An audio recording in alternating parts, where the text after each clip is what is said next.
Tantor Audio presents The Best Team Money Can Buy, the Los Angeles Dodgers' Wild Struggle to Build a Baseball Powerhouse. By Molly Knight. Narrated by Hillary Huber. Prologue. I didn't think Clayton Kershaw would lose. Though we'd spoken many times for this book during the Dodgers' crazy 2013 season, I waited until before Game 5 of the National League Championship Series, when his team was one loss away from elimination, to ask him if we could sit down for an extended interview about everything that had happened after the World Series was over. He agreed.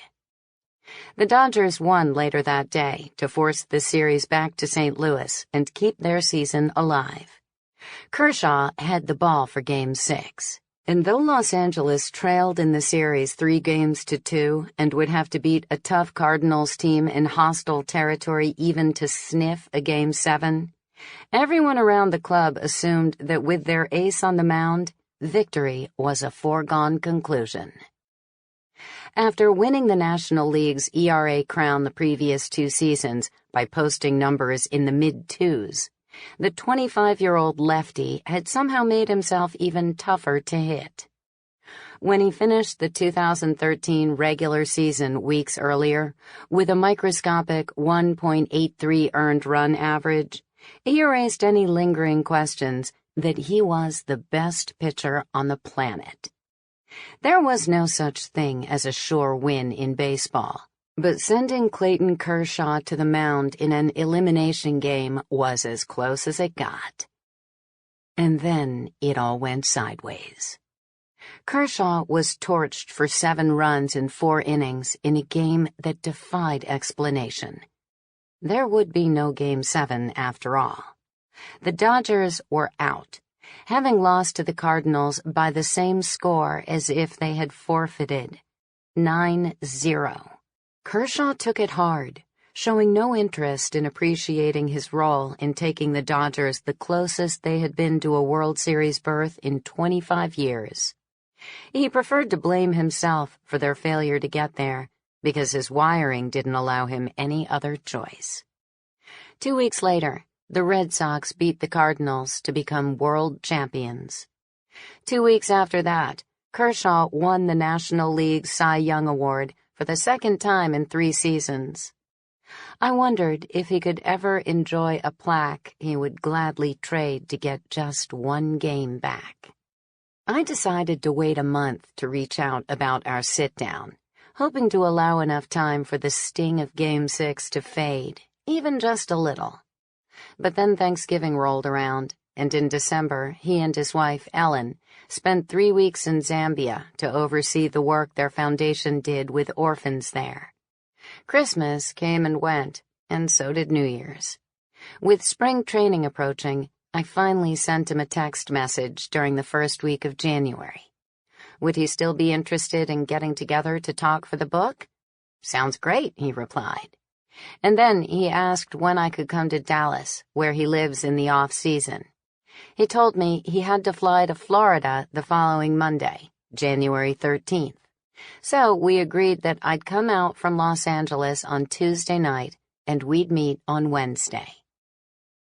When I landed at Love Field, I turned on my cell phone and cursed. Social media lit up with news that Kershaw was about to sign a record contract extension to remain in Los Angeles.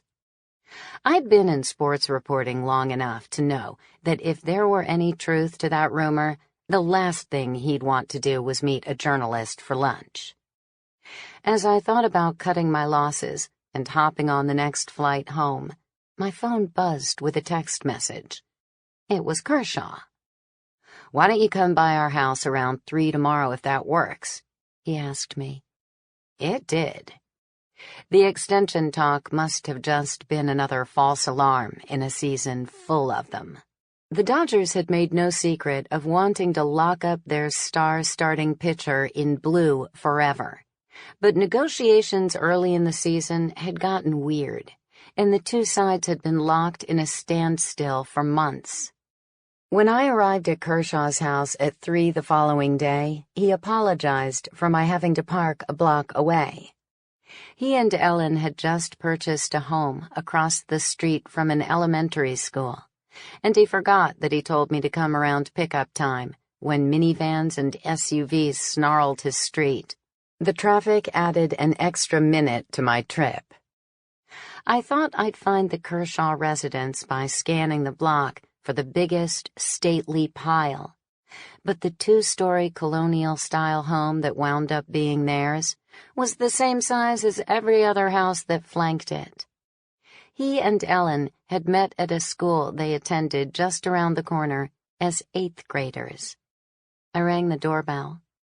Kershaw opened the front door wearing a backward navy blue baseball cap, a brown t-shirt, black basketball shorts, and flip-flops. His playoff beard was long gone. His eyes looked bluer than the last time I saw him, too, after the final game of the Dodgers season in St. Louis, when defeat bled into them and turned them reddish-gray. The first thing I noticed when I stepped inside his house was the ping-pong table just to the left of the entryway. I told Ellen she could get whatever furniture she wanted within reason, if she just let me have my ping-pong table, he said. He showed me what Ellen had given him for Christmas, a tiny contraption that launched ping-pong balls toward him like a pitching machine, so he didn't need a second person to play. Who needs friends? He said with a laugh. Then he grabbed a picture book of all his memorable moments from 2013 that Dodgers team photographer John Suhu put together, another present from Ellen. The book ended as abruptly as the season had. Its last page showed snaps from his Division Series clinching win over the Braves. There was no photographic evidence of the St. Louis series. We walked into the kitchen. He offered me a bottle of water and asked if I was hungry. A half-dozen bananas and a vanilla-frosted bundt cake sat on the counter undisturbed. Ellen had just left to run errands, so we were in the house alone. I told him that if he needed to kick me out so he could go sign a contract for $500 million, he should feel free to do so. He laughed and shook his head. Yeah, he said, tossing me a bottle of water and opening one for himself. A lot of rumors, huh? We sat down. 30 seconds later, his cell phone rattled against the kitchen table. He looked down at it and frowned. It's my agent, he said. I actually do need to take this. He answered, without getting up from the table. Casey Close spoke from the other end of the line. Congratulations, they met our terms, Close said. Kershaw scratched the top of his head with his right hand and smiled. Close told him that there was still some paperwork to sign, but that it was just a formality. After 12 months of negotiating, his mammoth contract extension was finally complete. It's done, man, Close said. Kershaw nodded and thanked him. It'll probably leak in the next 20 minutes, said Close. But just wait until after the Dodgers announce it on Friday to comment. Kershaw thanked him again. The conversation lasted less than 3 minutes. Kershaw took a deep breath and hung up the phone. The room fell silent. I was now 100% certain he would ask me to leave. He didn't. So, he said, where were we? I was dumbfounded. Don't you have, like, 1 million calls to make? I asked. Everyone who needs to know already knows, he said. Was there a bottle of whiskey he needed to open, or a touchdown dance he needed to do? Nah, I'm good, he said. Let's do the interview. He was serious. I laughed out loud. I first met Clayton Kershaw 6 years earlier, when he was a wide-eyed 19-year-old rookie in big league camp. I had spent the first 3 years of his career watching him make hitters much older than him look silly on television, and the last 3 trying to figure out how he did it in person. I'd committed the angles of his breaking pitches to memory and heard teammates talk about how his freakish physical gifts were matched only by how hard he worked. I listened to him, time and again, as he stood in front of his locker after his starts and talked about whether his fastball was working that day or it wasn't, and how good his curveball felt as it left his fingertips. I talked to hitters who said his slider was invisible. I'd had a front row seat to the truth, but I missed it. At that moment, I realized I was sitting across the table from a stone-cold assassin, a man so focused on completing the task in front of him, however mundane, that he didn't even postpone an interview to celebrate a phone call telling him he was $200 million richer. Because he had, by choice, remained a bit of a mystery to the general public by keeping the press at a safe distance, once he made the decision to talk to me, he was determined to knock it off his to-do list, even though this news had given him an out. His astounding ability to focus and shut out any noise he didn't want to hear told a story that his pitching lines didn't. The idea of stepping into the batter's box against this man seemed even more terrifying. I flashed back to when his catcher and best friend on the team, A.J. Ellis, described Kershaw to me as a person who set his internal GPS at the beginning of each game and seldom altered course, regardless of the changing road conditions. Beyond his ability to make a baseball dance, I now understood why the opposition was at such a disadvantage. His life had just changed forever, and he hadn't even flinched. We began a wide-ranging interview that lasted an hour and a half. As he talked about growing up in Dallas, his cell phone shook even harder. 4 minutes after Kershaw hung up with Close, his little secret was splashed across Twitter. 7 years for $215 million with an opt-out after 5. It was the largest deal for a pitcher in baseball history. One commenter pointed out that Kershaw would make 75 cents per heartbeat over the life of the contract, if he stayed in Los Angeles for the full 7 years. In saying yes to the terms of the agreement, Kershaw joined Michael Jordan as the only other American athlete to earn an average of at least $30 million a season over the course of a multi-year deal. And, just as important to Kershaw's nagging itch to control his life, he was granted the ability to hit the eject button after 5 years, just in case bad things happened that he couldn't foresee in that moment. If he played out the entirety of his contract, he'd hit the open market again as a free agent at age 32. If he bolted after 5 years, he'd be just 30. Either way, this deal left him primed to sign another one just like it, right as he was leaving his 20s, when the viability of the new Dodgers model would be more clear. After the incredible run Los Angeles went on to close out the 2013 season, its clubhouse was relatively stable. But Kershaw knew it took only one superstar ego to engulf the rest of the locker room in flames. The Dodgers' new owners were rich beyond belief, and that money allowed them to load their roster with all-stars. A handful of them were time bombs dressed as humans, which scared Kershaw, because what he wanted more than anything was to win championships. At the beginning of the season, the Dodgers wanted Kershaw to sign a 15-year extension, which, being longer than half of his life, was impossible for him to comprehend. Eventually, they settled on a third of that. In the end, it came together quickly.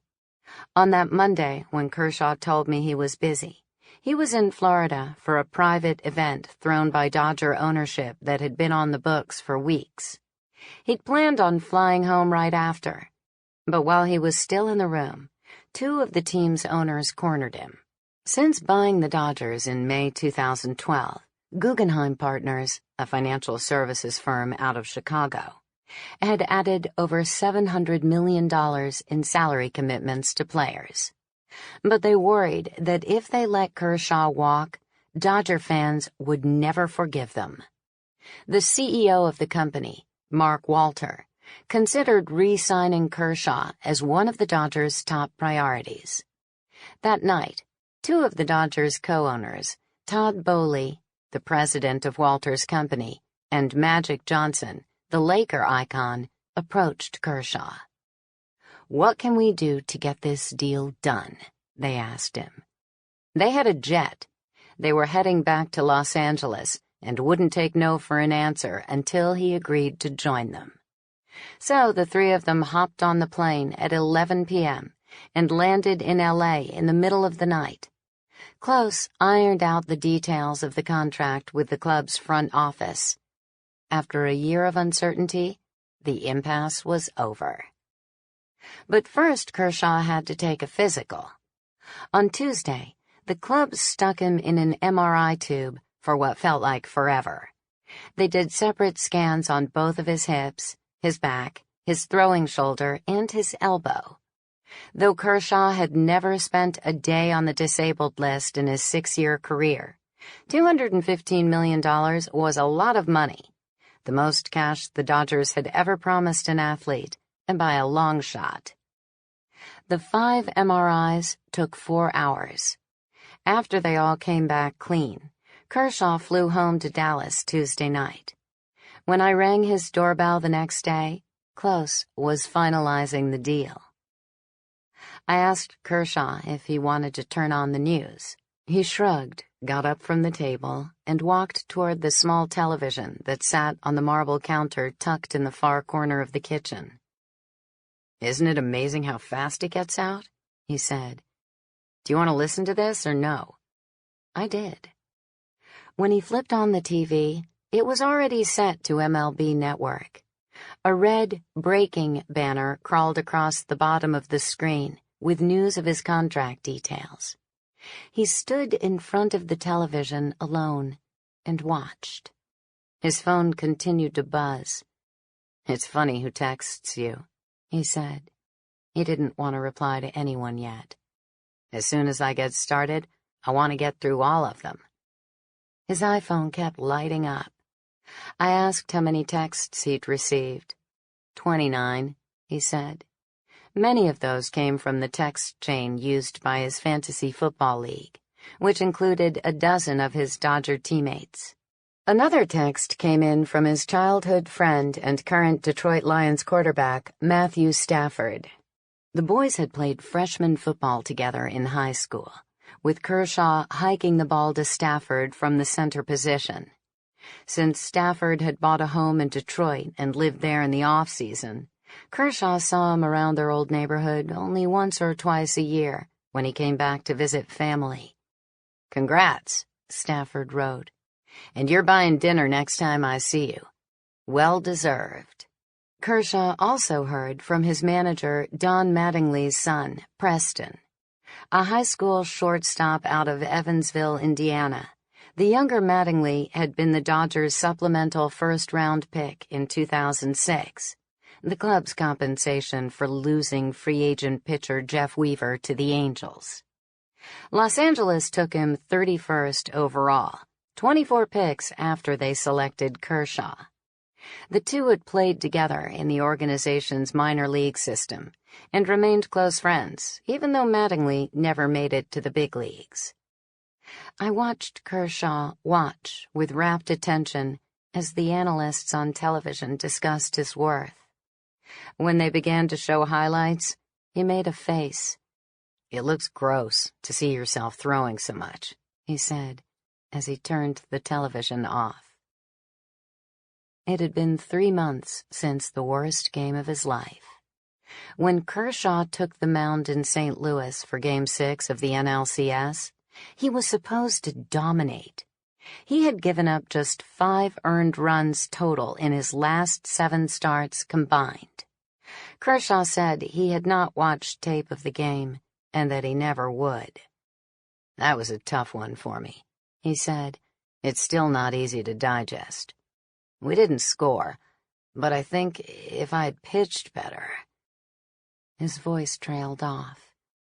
"If I'd pitched better, and we felt like we were in the game, we might have won. It's never one person's fault, but it kind of feels that way for me. Who knows if we would have won Game 7 or not, but it definitely stings." I asked him if the distance from that night had given him any more clarity as to what went wrong, but to him there was no mystery. "My stuff just wasn't very good that day," he said. "Was there a moment before the game where he felt something was off?" "No," he said. "I usually feel the same. It's never like, oh my gosh, I'm gonna suck, or oh my gosh, I'm gonna dominate. Some days you'll go out there and watch my bullpen, and you'll ask if I even made the high school team. I don't throw one strike," he said, shaking his head. "But then, once you get on the mound, it's completely different. Sometimes it's just really bad for whatever reason, so you own up to it. It was my fault we lost. I pitched bad. Bad time to do it." We did our interview, and then he showed me around his house. We walked back past the ping-pong table and into his office. It was littered with baseball memorabilia. One wall had a framed lineup card from his first major league start, another game against the Cardinals. It turned out that the first big league batter he ever faced was his future Dodger teammate and good friend Skip Schumacher. He struck him out. Kershaw liked to remind Schumacher every day that he was his first ever strikeout victim. Schumacher always shot back that Kershaw owed him his career. Those days were over, though. Schumacher was no longer a Dodger. He'd signed with the Reds in the off-season. Kershaw's friend Nick Punto had moved on, too. Oakland had given him a 2-year deal. Next to the framed lineup card of Kershaw's first game was the lineup card for his first win. Another wall hoisted his framed All-Star jerseys. The ball he hit for a home run on opening day in 2013 sat among other treasures behind a glass case. One of those mementos was a Don Mattingly autograph he acquired as a child, one of the first signatures he ever collected. He opened a closet with binders full of childhood memories his mom had put together for him, and pointed out a fancy desk he had never once used. On that desk sat a poster board Ellen was using to run a pool with her friends to pick the winner of The Bachelor television show. Life for Kershaw went on. Though they didn't yet have children of their own, the Kershaws loved living across the street from that school. It was 2 blocks from Ellen's parents' home and a half-mile from his mother's. When the lot next door went up for sale, they scooped it up, too, thinking it would make a perfect yard for their future family. Kershaw pointed out a spot where they might add a pool. "All of my friends from home are single, but in baseball, everyone has kids," he said. Because he'd been in the league for 6 seasons, it was often difficult to remember he was still just 25 years old. Sometimes Kershaw ventured across the street to shoot hoops on the school's playground. He didn't think any of the children knew who he was, or if they did, they weren't impressed. It was Dallas, after all. He had been a little boy here once, too, and had cheered his heart out for the Rangers. As an adult, he wore number 22 as an homage to his favorite player, former Texas first baseman Will Clark. As he stood in his backyard and watched the kids play, the enormity of the contract he just signed seemed to hit him. In a few hours, Ellen would return, and some high school buddies would come over and barbecue to help him celebrate. 12 months later, he and Ellen would welcome a child of their own, a daughter they named Callie Ann. "I hope to never take for granted the amount of money I was given, and hope I can help a lot of people with that," he said as he walked me out. "That's ultimately what you'll be judged for at the end of your career, how much of an impact you made off the field." He continued, As far as on the field, nobody cares about how much money you're making if you perform," he said. "Mike Trout made $500,000 last year, and he's the best player in the game. Nobody really cares how much money you're making if you win a World Series. That's what the fans want. That's what we want. That's what ownership wants. And I think that's why I signed on. We have a good chance to do that." I asked him how his life had changed since he woke up that morning. He smiled. "The money wouldn't change anything," he said. "It wouldn't make him soft. Obviously, it's a huge, huge gift and responsibility, and I'm really excited about it," he said. "But at the end of the day, it doesn't change the fact that I have to go out and dominate." 1. The Billionaire Boys Club.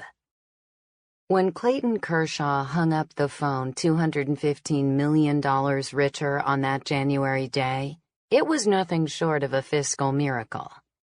The Dodgers hadn't been to the World Series in 25 years, and, even worse, the club had spent most of the past decade owned by Frank McCourt, a man who forced the storied organization into bankruptcy. Though the Guggenheim partners had paid $2.15 billion for the Dodgers 22 months earlier, what they got was a glorified fixer-upper. Dodgers Stadium may have been one of baseball's crown jewels, but it was in desperate need of repair. The 50-year-old ballpark was the third oldest in the major leagues after Boston's Fenway Park and Chicago's Wrigley Field, and it showed. Cracks in its 13-story facade seemed to deepen with each passing season, and when the warm summer breeze blew through the concourses, its concrete bones rattled and sighed. During playoff games, when 55,000 fans screamed and stomped, it often felt like the old press box, wedged right into the stadium's heart, would collapse on itself. Flickering bulbs on the video board made replays difficult to see. Overwhelmed concession stands, not equipped with 21st century technology, meant that during sellouts, hungry customers had to wait in line up to 45 minutes for a Dodger dog. Even the players suffered along with the masses. The tiny home clubhouse smelled of dirty feet and rotten tobacco, and the air conditioning often kicked during the dog days of July and August. Manager Don Mattingly's office was the size of a broom closet. Even worse, the visiting team had no batting cage or weight room of its own, which meant rival players had to walk through the home clubhouse to share facilities with Dodgers players before and after games. This led to awkward moments of subterfuge when anyone was working on anything he didn't want the opposition to know. "It was just really, really weird," Mattingly said. After taking over, the new owners vowed to pour $100 million into stadium improvements right away as a show of good faith to fans. With that kind of cash in the hole, they thought they'd be able to dazzle patrons and players alike with state-of-the-art upgrades and fancy new fan attractions. Or, at the bare minimum, fix the cell phone towers behind center field so that it was possible to send a text message during a well-attended game. But then they got reports back from the engineers who inspected the place. Their holy cathedral on the hill overlooking downtown Los Angeles had biblical sewage and electrical problems. Dodger Stadium is historic, which is great, but when you use that word to refer to plumbing and wiring, historic is not a good word, said team president Stan Kasten. "I wanted to do all these things, and they told me, 'Stan, if you plug in one more toaster, the whole stadium will blow up.'" The Guggenheim Group realized that despite its fancy high-tech ambitions, the first round of renovations would have to go toward replacing light bulbs and toilets. But the new owners were in it to have fun, So after replacing the scoreboard and constructing bigger batting cages, weight rooms, and a centrally air-conditioned home clubhouse that was twice the size of the old one, they built themselves their own private bunker under the stadium. And Sample complete. Ready to continue?